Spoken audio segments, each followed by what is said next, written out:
Oke, jadi di video kali ini gue mau bahas tentang timnas U20 ya, yang kemarin menjalani matchday pertama lawan Irak dan kita semua tahu timnas dikalahkan oleh Irak dengan skor 2-0. Gue mulai dari babak pertama dulu ya.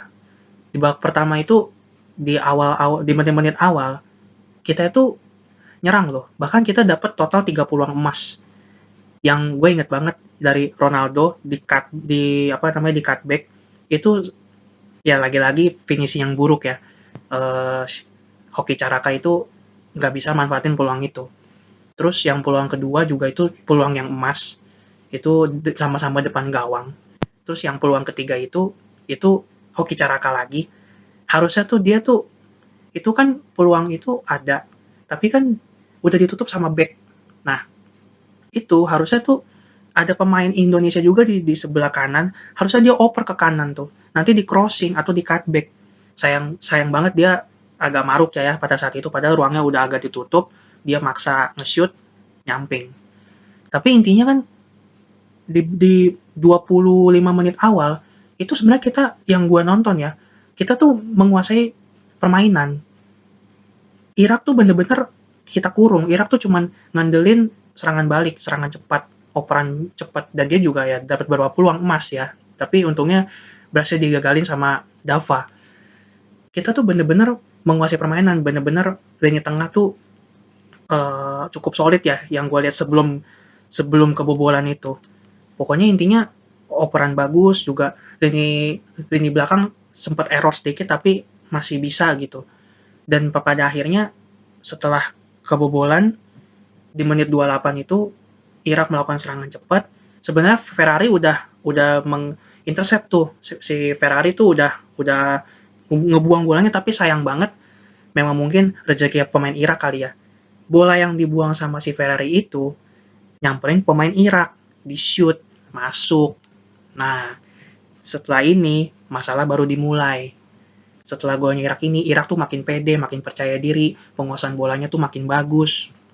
Udah penguasaan bolanya makin bagus, dan mereka juga berhasil membawa kita tuh ke ritme permainan mereka gitu loh. Jadi kita nggak bisa bermain sesuai yang kita mau, sesuai yang sebelum kita kebobolan.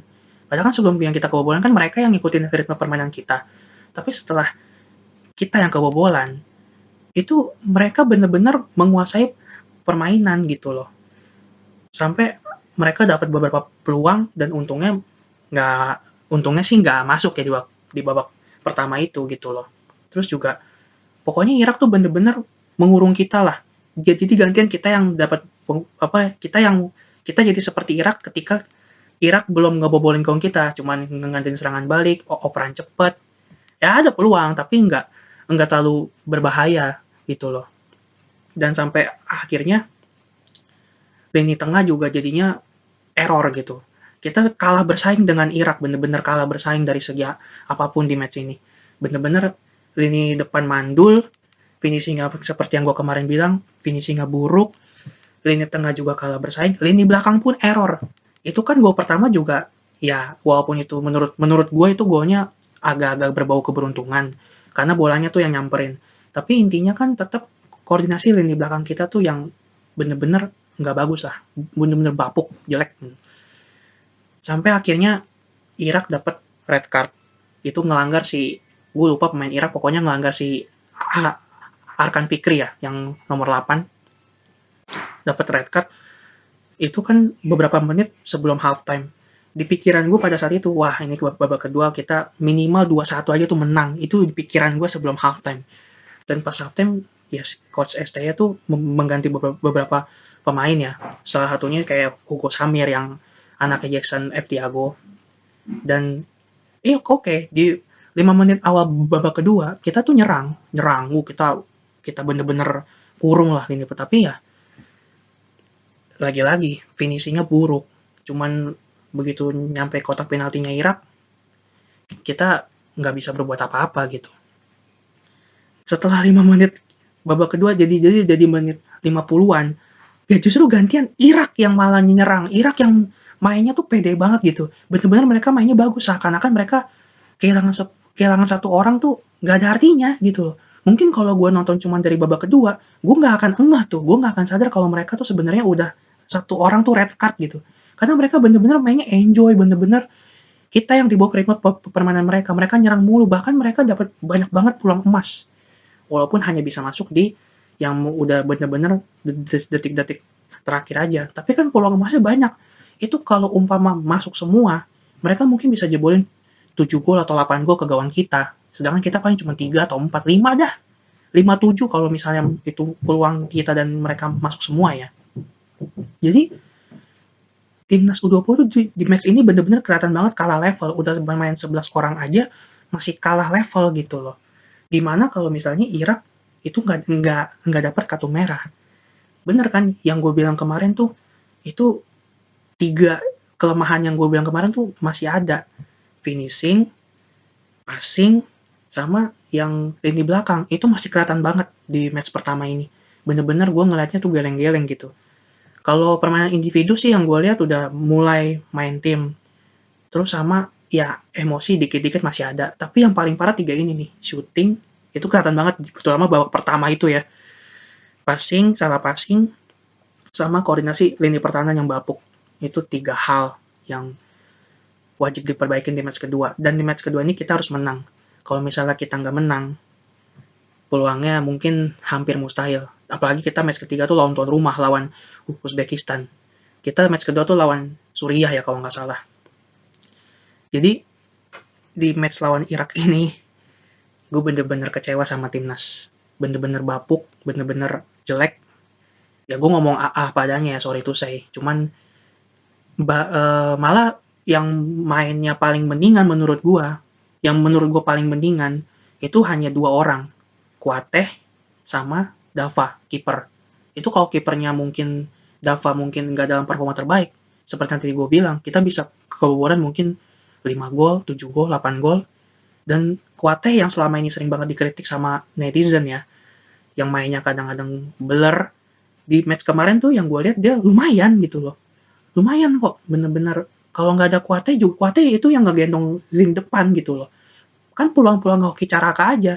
Kebanyakan kan dari Kuateh. Cutback Kuateh, crossingnya Kuateh gitu loh. Dan satu lagi, gue merasa, ya ini kalian boleh setuju atau enggak, gue merasa kita kehilangan Marcelino ya. Di lini tengah itu bener-bener nggak ada yang bisa gantiin, belum ada yang bisa gantiin si Marcelino. Jadi dengan ketiadaannya Marcelino di lini tengah, itu bener-bener mempengaruhi aliran bola dari lini tengah ke depan. Bener-bener nggak ada orang yang bisa meliak-liuk gitu loh. Nggak ada yang gue lihat belum ada yang kayak si Marcelino gitu loh. Makanya kelihatan banget sih gitu loh. Jadi gue berharap Sintayong tuh bisa memperbaiki yang tadi tiga hal tadi.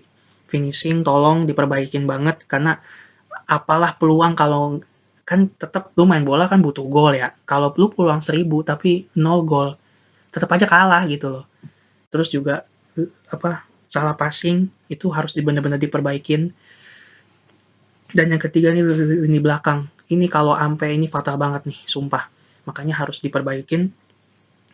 Dan gue berharap lawan Suriah kalau bisa kita menang, dan tentu menang, dan kalau bisa golnya tuh lebih dari 2 kalau bisa. Untuk kenapa? Karena menurut gue untuk menutup selisih gol yang kemarin kita kebobolan. Kalau bisa lebih dari 2, 3, 4, 3 lah anggap kalau bisa ya gitu loh. Jadi